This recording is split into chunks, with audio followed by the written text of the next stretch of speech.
అందరికీ నమస్కారం. మీ ఏసీ ప్రతి సంవత్సరం సర్వీసింగ్ చేయించుకోవాలో లేదో ఈ వీడియో చూసిన తర్వాత మీకే అర్థమవుతుంది.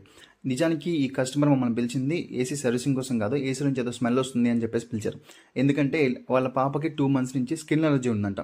సో ఒంటి మీద ఏదైనా ర్యాషెస్ రావడం, చర్మం అంతా రెడ్డగా అయిపోవడం, హాస్పిటల్లో చూపించి మెడిసిన్ వాడుతున్నాం కానీ తగ్గట్లా. అయితే ఒకరోజు ఆయనకి వాళ్ళ అమ్మాయి రూమ్లో ఉన్న ఏసీలోంచి ఒక స్మెల్ వచ్చింది.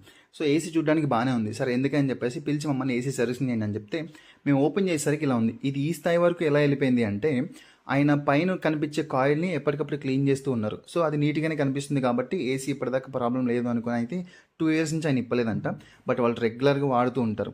చూసుకోండి, ఎక్కువ ఏసీ వాడే వాళ్ళు ఖచ్చితంగా సర్వీసింగ్ చేయించుకోవాలి సంవత్సరానికి ఒకసారి, లేకపోతే లోపల ఇలానే ఉంటుంది.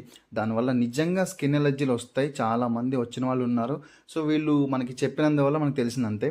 సో లేకపోతే ఇది కూడా మనకు తెలియదు. కాబట్టి ఎక్కువ యూజ్ చేసే వాళ్ళు 100% ఏసీని అయితే సర్వీసింగ్ చేయించుకోండి. ఇంకొకటి ముఖ్యమైన విషయం, ఏసీ గాలి ఎప్పుడు కూడా పూర్తిగా బాడీ మీదకి పెట్టుకోకండి. సో రూమ్లో అలా పైకి పెట్టేసుకొని ఫ్యాన్ స్పీడ్ ఒకట్లో పెట్టుకొని సరిపోద్ది. So please subscribe to our channel. Thank you so much.